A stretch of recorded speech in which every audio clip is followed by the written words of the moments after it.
there's a very big difference between what occupation means in the popular imagination and what it means in law. So in the popular imagination, for something to be occupied or not occupied, what we mean is that someone is there who doesn't have a right to be there, right? So I'm going to put that aside, what it means in the popular imagination. I'm just going to talk about the law. Right? The way the law works is there's a set of rules that apply when territory is considered to be occupied, and there's a certain set of preconditions in order for those rules to apply. They're not precisely stated in any treaty. You have to sort of work them out by a combination of reading the documents and by historical practice. But in general, the laws of occupation is thought to apply when territory is captured in a war, when the territory is captured without a good claim of sovereignty by the country that's capturing it, and where the country that captured it continues to maintain control without a peace treaty. Now, those are the general conditions.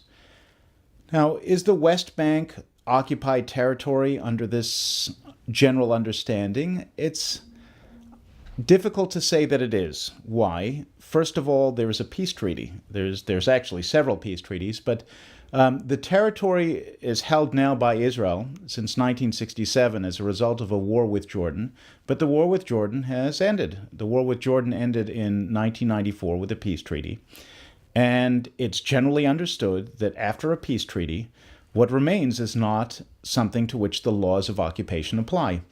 It seems to me a fairly straightforward rule. It appears to be the rule that's followed everywhere else in the world. And so I can't see why it would not be followed in the case of Israel. Now, there's also some disputes about whether the sovereign status of the West Bank matters.